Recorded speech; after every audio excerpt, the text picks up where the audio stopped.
Marie Curie's hidden fear, the secret that led to 2 Nobel Prizes. I am Marie Curie. You know me as the woman who discovered radium and polonium. The scientist who won 2 Nobel Prizes. The first female professor at the Sorbonne. But what you don't know is what almost stopped me before I began. Let me tell you a secret I carried for decades. I was terrified of being invisible. Not the scientific kind of invisible. The human kind. The kind where your voice disappears in a room full of men. Where your ideas are stolen and credited to others. Where your very presence is treated as an inconvenience. When I arrived in Paris from Poland in 1891, I had nothing. I lived in a freezing attic. Some nights I piled all my clothes on my bed just to stay warm. I fainted from hunger during lectures. Because I couldn't afford food and books at the same time. But the cold and hunger weren't what scared me most. What terrified me was speaking up in class. Presenting my research. Claiming my discoveries as my own. Every time I raised my hand, a voice inside whispered that I didn't belong. That I was pretending to be a scientist. That eventually everyone would see through me. And send me back to Poland in disgrace. This fear had a name, though I didn't know it then. Imposter syndrome. The belief that you're a fraud despite evidence of your competence. After Pierre and I discovered radium in 1898, scientists questioned whether I had actually done the work. Some suggested Pierre had made the discovery, and was simply being generous to his wife. When we won the Nobel Prize in Physics in 1903, the nominating committee initially planned to exclude me entirely. Pierre had to fight to get my name included. Even then, the voice whispered that maybe they were right. Maybe I was just lucky. Maybe I didn't deserve it. Then Pierre died in 1906. A horse-drawn wagon struck him on a rainy Paris street. In one moment, I lost my partner, my defender, my love. Now I stood alone. The University of Paris offered me Pierre's position. I could have declined. I could have retreated into quiet widowhood. Many expected me to. Some hoped I would. But I made a choice that changed everything. I chose curiosity over fear. Not because the fear disappeared. It never does. But because I realized something crucial during those dark months. After Pierre's death, the fear of remaining invisible, of letting my work die. With Pierre, of abandoning the mysteries we'd started to uncover, that fear was greater than my fear of failure. I walked into that lecture hall at the Sorbonne in November 1906. The first woman to teach there in its 650-year history. My hands shook. My voice trembled at first. But I began exactly where Pierre's last lecture had ended. As if continuing a conversation that death couldn't interrupt. And I kept going. I spent 4 more years isolating pure radium from radioactive ore. Do you know what that required? Processing 8 tons of pitchblende residue in a shed with a leaking roof. My hands became scarred and burned from handling radioactive materials. My notebooks from that period are still too radioactive to touch without protection. Was I afraid? Every single day. Afraid I'd fail. Afraid I'd waste years on an impossible task. Afraid the scientific community would dismiss a woman working alone. Afraid the radiation was slowly killing me, which of course it was. But I was more afraid of the alternative. Living small, playing safe, letting fear make my decisions. In 1911, I won my second Nobel Prize, this time in chemistry. I became the first person ever to win Nobel Prizes in 2 different sciences. Not the first woman, the first person. Still, the fear whispered. Even at the peak of my career, even with undeniable proof of my contributions. A part of me wondered if I deserved it. Imposter syndrome doesn't care about your achievements. It's not logical, it's not fair, but here's what I learned through decades of choosing curiosity over fear. You don't need to eliminate fear to move forward. You need to make fear less important than what you're moving toward. Every time fear told me to be quiet, I asked a louder question. Every time fear said I wasn't qualified, I designed a better experiment.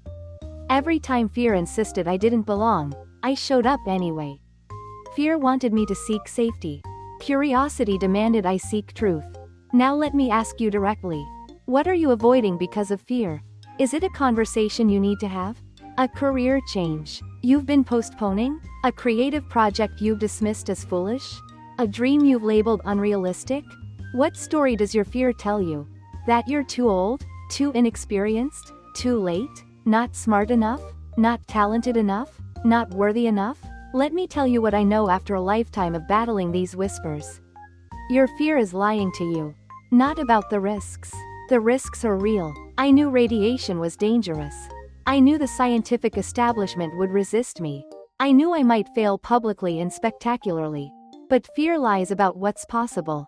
It lies about what you're capable of. It lies about what matters. Here's how to choose curiosity over fear starting today. First, name your fear specifically. Not the vague anxiety but the precise terror. I wasn't afraid of science. I was afraid of being dismissed and forgotten. When you name it, you can examine it. Second, ask what you're more afraid of than your current fear. I was more afraid of invisible contributions than visible criticism. What's your greater fear? Failing? Or never trying? Being judged or dying with your song unsung? Third, start where you are with what you have. I didn't wait for a proper laboratory. I worked in a shed. I didn't wait for acceptance. I worked despite rejection. You don't need perfect conditions. You need to begin. Fourth, measure progress in questions answered, not fears conquered. Some days I was terrified. But did I learn something new? Then it was a successful day. Stop measuring your worth by your confidence level. Fifth, find your equivalent of radium. What draws you so powerfully that pursuing it becomes more important than protecting yourself? What are you curious about that won't let you rest?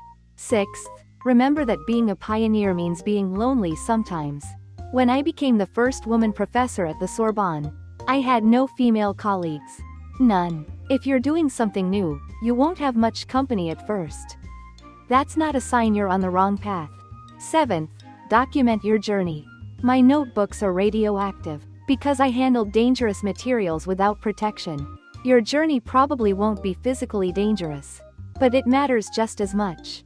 Write it down. Take photos. Keep records. You're living a story worth remembering. Eighth, help others face their fears. After I succeeded, I trained a generation of scientists, many of them women. Your breakthrough creates a path for others. That makes your courage matter even more. Let me tell you something about radioactivity that's also true about courage. Radioactive elements emit energy by transforming themselves. They become something new by releasing what's inside them. That's exactly what happens when you choose curiosity over fear. You transform yourself by releasing the energy you've been containing. Yes, it's dangerous. Yes, you might get burned. Yes, people will doubt you. But what's the alternative? A safe life spent wondering what if? A quiet existence that disturbs no one and discovers nothing? I spent my life working with materials that glow in the dark. But the real radiance came from refusing to let fear keep me in darkness. You have that same choice right now.